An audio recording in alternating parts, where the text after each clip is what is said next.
Today on the show, we're going to be talking about the iconic Mackinac Bridge.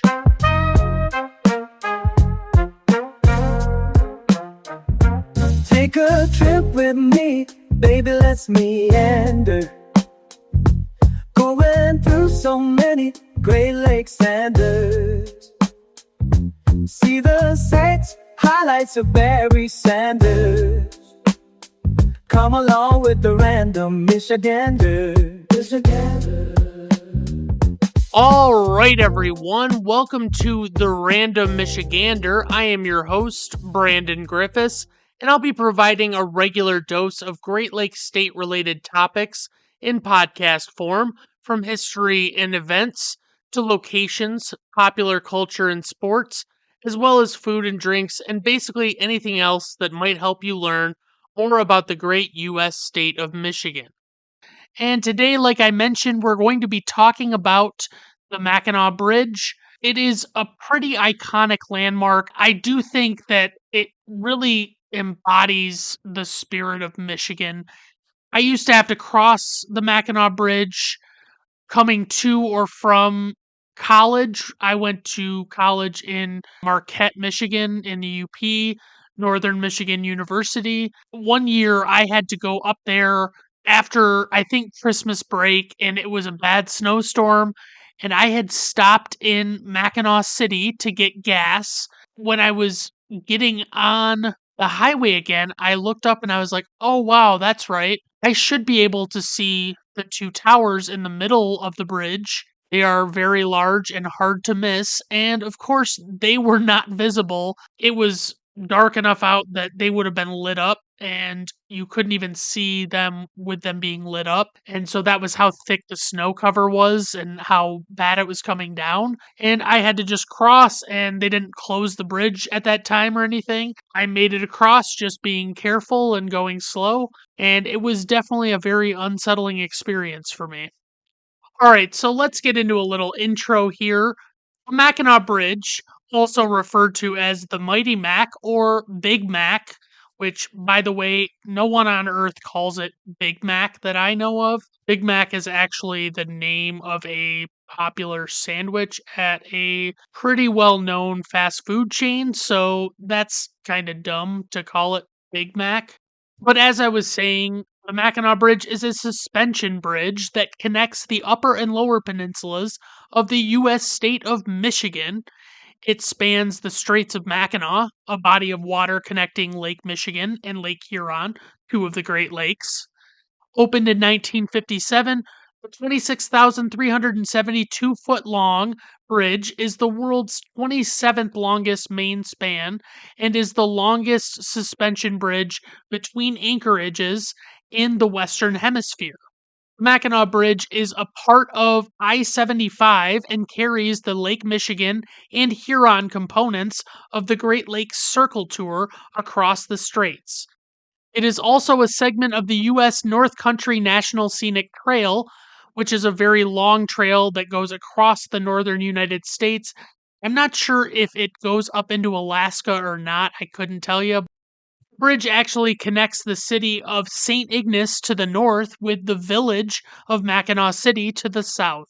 And I do so love that it's called Mackinac City, but it is definitely a village because nowhere near enough people live there year round to call it a city. Envisioned since the 1880s, the bridge was designed by engineer David B. Steinman and completed in 1957, only after many decades of struggle to begin construction. The bridge has since become an iconic symbol of the state of Michigan. Now let's talk a little bit about the length of this beast. The bridge opened on November 1st, 1957, connecting two peninsulas linked for decades by ferries.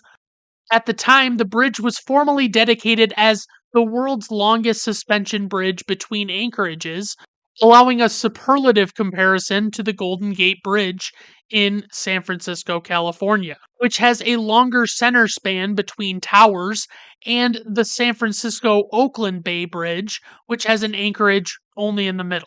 It remains the longest suspension bridge with two towers between anchorages in the Western Hemisphere, Much longer anchorage to anchorage spans have been built in the eastern hemisphere, including the Akashi Kaikyo Bridge in Japan, but the long lead ups to the anchorages on the Mackinac make its total shoreline to shoreline length of 26,372 feet, 28 feet short of 5 miles, longer than the Akashi Kaikyo.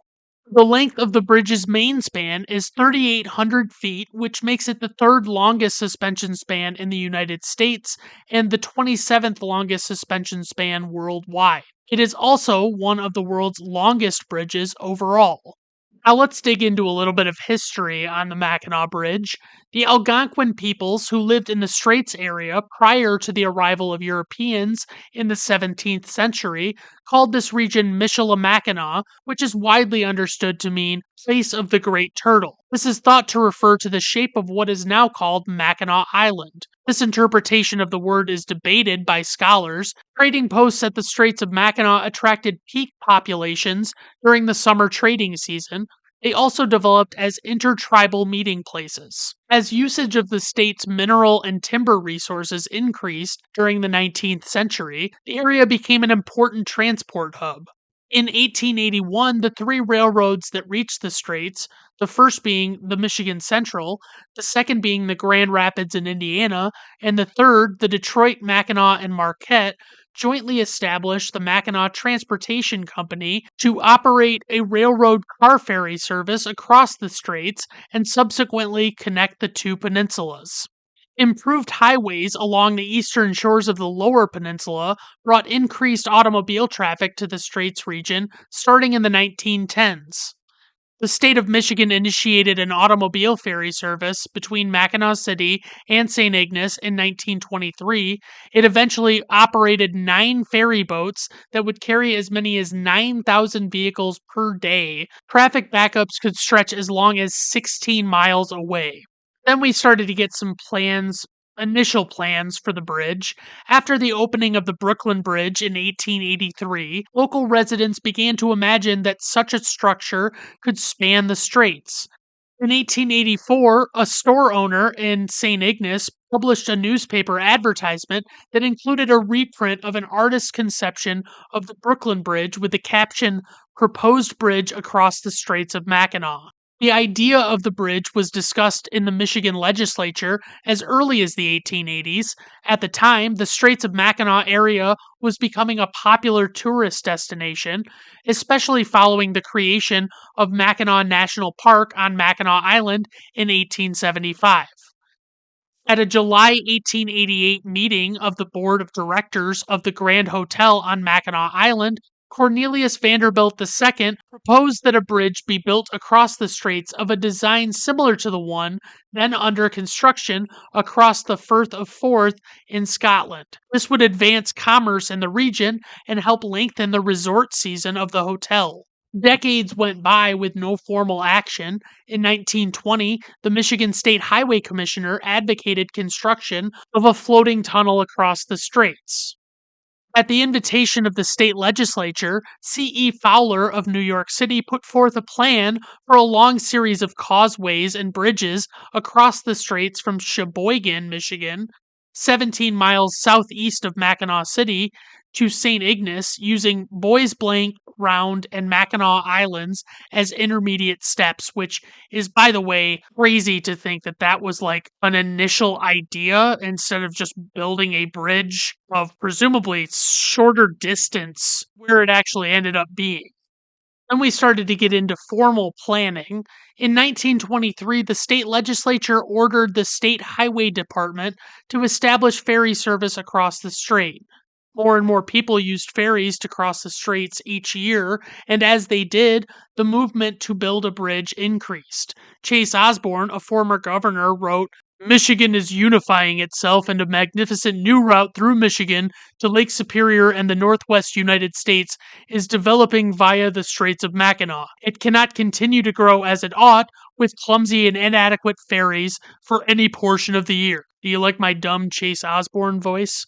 There's no way to tell if it's a good impression, but that's what makes it so fun. By 1928, the ferry service had become so popular and so expensive to operate that Governor Fred W. Greene ordered the department to study the feasibility of building a bridge across the strait. The department deemed the idea feasible, estimating the cost at roughly $30 million, which is equivalent to approximately $421 million in 2023. In 1934, the Michigan legislature created the Mackinac Straits Bridge Authority to explore possible methods of constructing and funding the proposed bridge. The legislature authorized the authority to seek financing for the project. In the mid 1930s, during the Great Depression, when numerous infrastructure projects received federal aid, the authority twice attempted to obtain federal funds for the project but was unsuccessful. The United States Army Corps of Engineers and President Franklin D. Roosevelt endorsed the project, but Congress never appropriated funds. Between 1936 and 1940, the authority selected a route for the bridge based on preliminary studies. Borings were made for a detailed geological study of the route. The preliminary plans for the bridge featured a 3-lane roadway, a railroad crossing on the underdeck of the span, and a center anchorage double suspension bridge configuration similar to the design of the San Francisco Oakland Bay Bridge.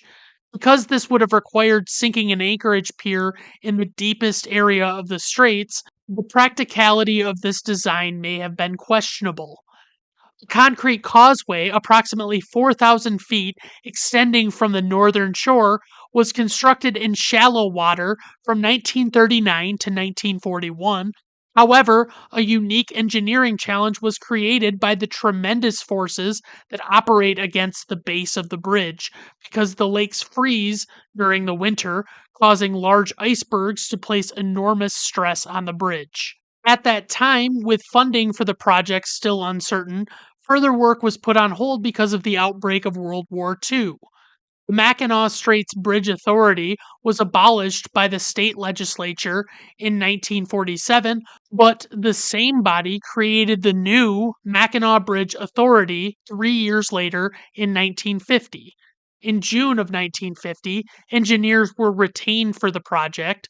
By then, it was reported that cars queuing for the ferry at Mackinac City did not reach St. Ignace until 5 hours later. The typical capacity of 460 vehicles per hour could not match the estimated 1,600 for a bridge.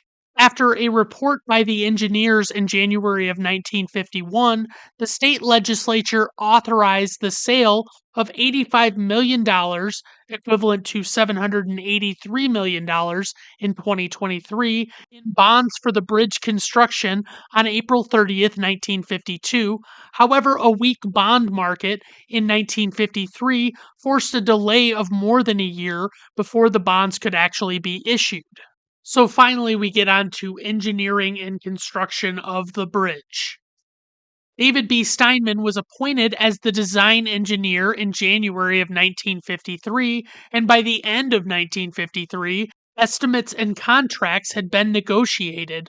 A civil engineer at the firm, Abul Hasnat, did the preliminary plans for the bridge.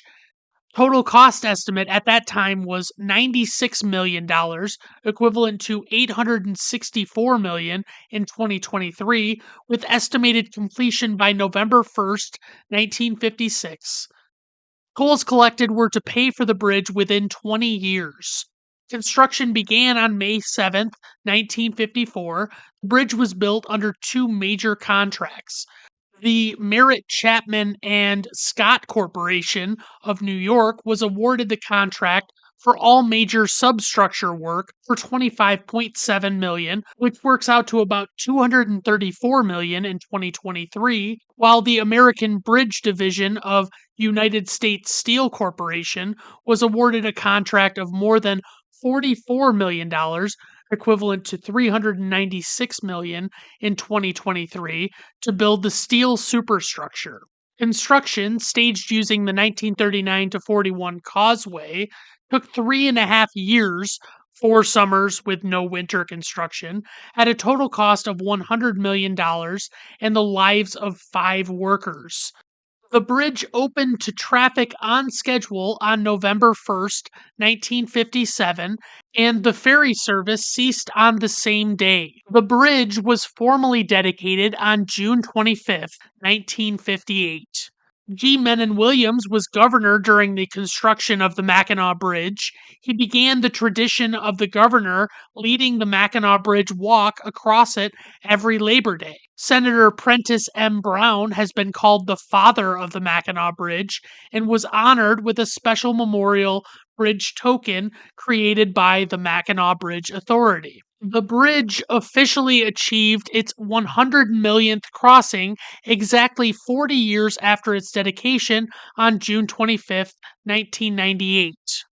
The 50th anniversary of the bridge's opening was celebrated on November 1st, 2007, in a ceremony hosted by the Mackinac Bridge Authority at the viewing park, which is adjacent to the St. Ignace Causeway. The bridge was designated as a National Historic Civil Engineering Landmark by the American Society of Civil Engineers in 2010. The design of the Mackinac Bridge was directly influenced by the lessons learned from the first Tacoma Narrows Bridge, which failed in 1940 because of its instability in high winds. 3 years after that disaster, Steinman had published a theoretical analysis of suspension bridge stability problems, which recommended that future bridge designs include deep stiffening trusses to support the bridge deck and an open grid roadway to reduce its wind resistance. Both of these features were incorporated into the design of the Mackinac Bridge. The stiffening truss is open to reduce wind resistance. The road deck is shaped as an airfoil to provide lift in a crosswind, and the center 2 lanes are open grid to allow vertical airflow, which fairly precisely cancels the lift, making the roadway stable in design in winds of up to 150 miles per hour. Facts and figures. The Mackinac Bridge is a toll bridge on Interstate 75. The U.S. Highway 27 designation was initially extended across the bridge. In November of 1960, sections of I-75 freeway opened from Indian River north to the southern bridge approaches in Mackinac City, and US 27 was removed from the bridge. It is one of the only 3 segments of I-75 that are tolled, the others being the American half of the International Bridge near Sault Ste. Marie, Michigan, which is roughly an hour north of the bridge, and Alligator Alley in Florida. The current toll is $4 for automobiles and $5 per axle for trucks. The Mackinac Bridge Authority raised the toll in 2007 to fund a $300 million renovation program, which would include completely replacing the bridge deck. Painting the Mackinac Bridge takes roughly 7 years, and when painting of the bridge is complete, it simply begins again. The current painting project began in 1999 and was expected to take 20 years to complete because the lead-based paint needed to be removed, incurring additional disposal requirements. The bridge celebrated its 150 millionth vehicle crossing on September 6th, 2009. Okay, so now I'm just going to rifle off a bunch of statistics about the bridge. The length from Cable Bent Pier to Cable Bent Pier is 7,400 feet. The total width of the roadway is 54 feet. The 2 outside lanes are 12 feet wide each. The 2 inside lanes are 11 feet wide each. The center mall, which is a concrete divider in the middle, is 2 feet wide. The catwalk, curb, and rail width together are 3 feet wide on each side. The width of the stiffening truss in the suspended span is 68 feet. The depth of the stiffening truss is 38.1 feet. The height of the roadway at midspan is approximately 200 feet above the water level. The vertical clearance at normal temperature is 155 feet at the center of the main suspension span, and it is 135 feet at the boundaries of the 3,000 foot wide navigation channel. Construction cost was $99.8 million, which is equivalent to $828 million in 2023. Height of towers above water is 552 feet, so to the top of the towers. The max depth of the towers below water is 210 feet. The max depth of water beneath the center of the bridge is 250 feet. Main cables. The number of wires in each cable is 12,580. Diameter of each wire is 0.196 inches. The diameter of each cable is 24.5 inches. The total length of wire in the main cables is 42,000 miles. The total vehicle crossings in 2005 was at about 4.2 million, an average of 11,600 per day. The speed limit is 45 miles per hour for passenger cars and 20 miles per hour for heavy trucks. Heavy trucks are also required to leave a 500-foot spacing ahead of them, which I've never driven a truck, but I can tell you that that's a nearly impossible task. And basically, if you leave 500 feet in front of you as a truck, somebody is just going to get in that space in due time. There's almost no chance you can leave 500 feet of space, but that's beside my point. So let's talk a little bit about work and major accident fatalities related to the bridge. 5 workers died during the construction of the bridge, as I mentioned. Diver Frank Pepper ascended too quickly from a depth of 140 feet on September 16th, 1954. Despite being rushed to a decompression chamber, the 46-year-old died from the bends, which is also called decompression sickness. 26-year-old James Lesarge lost his balance on October 10th, 1954, and fell into a caisson. He fell 40 feet and likely died of head injuries caused by impact with the crisscrossing steel beams inside the caisson. Albert Abbott died on October 25th, 1954. The 40-year-old fell 4 feet into the water while working on an 18-inch wide beam. Witnesses speculate that he may have suffered a heart attack. 28-year-old Jack Baker and 28-year-old Robert Coppin died in a catwalk collapse near the North Tower on June 6th, 1956. It was their first day on the job. Coppin's body was never recovered. Another man suffered a broken ankle. All 5 of those men are memorialized on a plaque near the bridge's northern end at Bridgeview Park. Contrary to folklore, no bodies are embedded in the concrete. And that is actually like a very popular thing that I remember hearing growing up was it was kind of like people seemed like they were joking about it, like they knew it wasn't true, but they obviously wanted to keep this legend alive that there were men that died building the bridge that fell into the concrete and were never extracted from said concrete, which is pretty hard to believe, but people like to mess with little kids. 1 worker has died since the bridge was completed.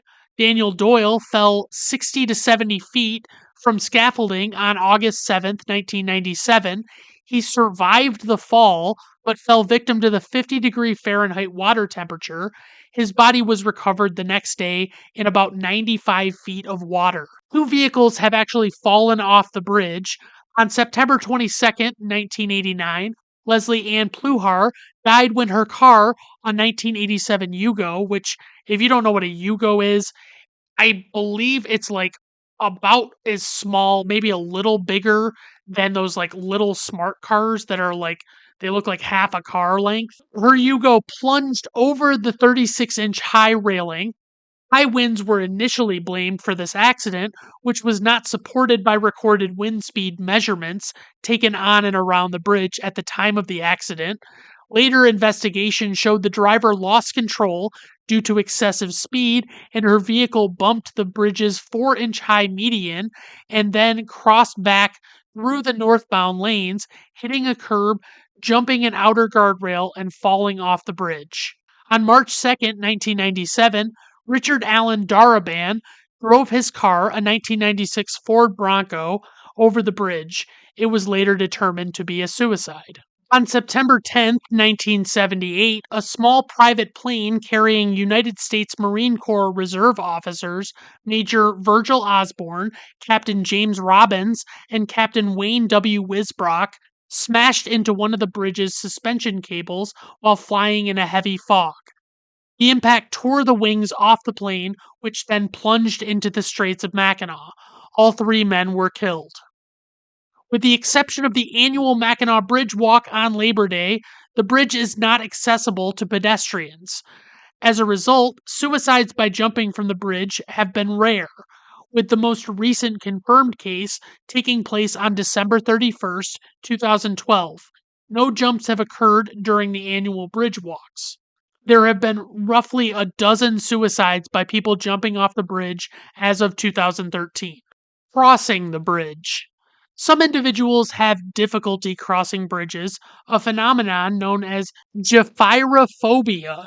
The Mackinac Bridge Authority has a driver's assistance program that provides drivers for those with gyphyrophobia or anyone who is more comfortable having someone else drive them across.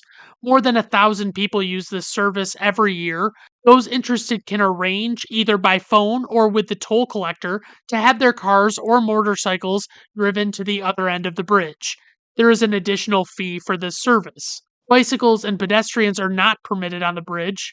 However, a program is offered to transport bicycles. Up until 2017, an exception was allowed for riders of 2 annual bicycle tours. Travelers across the Mackinac Bridge can listen to an AM radio broadcast that recounts the history of the bridge and provides updates on driving conditions. Now, let's hear about this bridge walk I've been talking so much about. The first Mackinac Bridge Walk was held in 1958 when it was led by Governor G. Menon Williams. The first walk was held during the bridge's dedication ceremony, held in late June, and has been held on Labor Day since 1959. Until 2018, school buses from local districts transported walkers from Mackinac City to St. Ignace to begin the walk. Thousands of people, traditionally led by the governor of Michigan, crossed the 5-mile span on foot from St. Ignace to Mackinac City. Before 1964, people walked the bridge from Mackinac City to St. Ignace, and prior to 2017, 2 lanes of the bridge would remain open to public vehicle traffic. This policy was changed in 2017 to close the entire bridge to public vehicle traffic for the duration of the event. The bridge walk is the only day of the year that hikers can hike this section of the North Country National Scenic Trail. Tourism. During the summer months, the Upper Peninsula and the Mackinac Bridge have become a major tourist destination. In addition to visitors to Mackinac Island, the bridge has attracted interest from a diverse group of tourists, including bridge enthusiasts, bird watchers, and photographers. The Straits area is a popular sailing destination for boats of all types, which make it easier to get a closer view of the underlying structure of the bridge. And honestly, I would say Mackinac City, especially, maybe a little bit St. Ignace too, but mostly Mackinac City in my mind is the epitome of touristy. I mean, there's all of these gift shops and things like that. There's a few restaurants and things like that, but there's very little as far as like chain restaurants. There might be a couple, but basically everything is so touristy there, and that place is pretty much dead any time of the year outside of the summer for the most part. And it is a very busy place during that time. I have camped up there. There is a campground that I believe is east of the bridge, and it actually butts up to a shoreline. And from there, you can really see a great view of the Mackinac Bridge. If you ever get a chance, if you want to camp in this area, I can't really remember the name of the campground, but it's in that area. It's not too far from Mackinac City.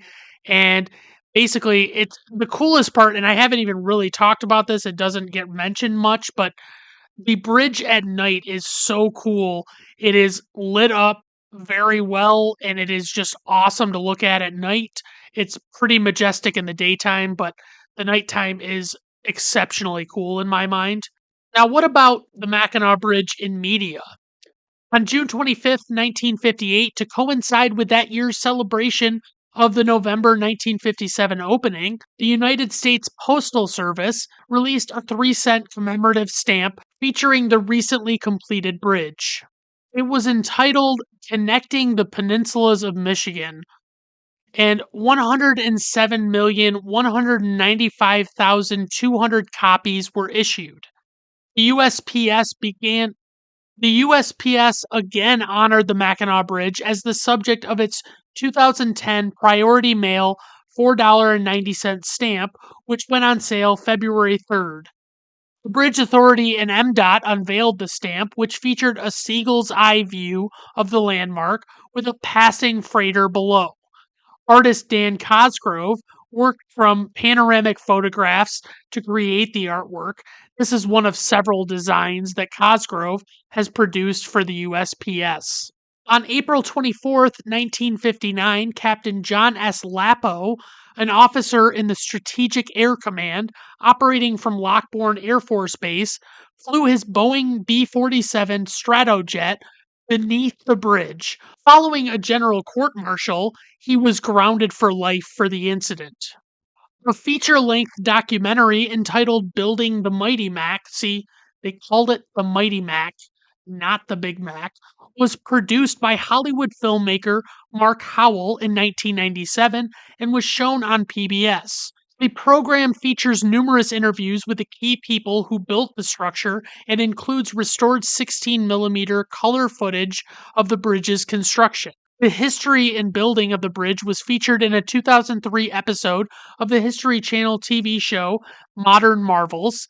On July 19th, 2007, the Detroit Science Center unveiled an 80-foot long, 19-foot tall scale model of the Mackinac Bridge.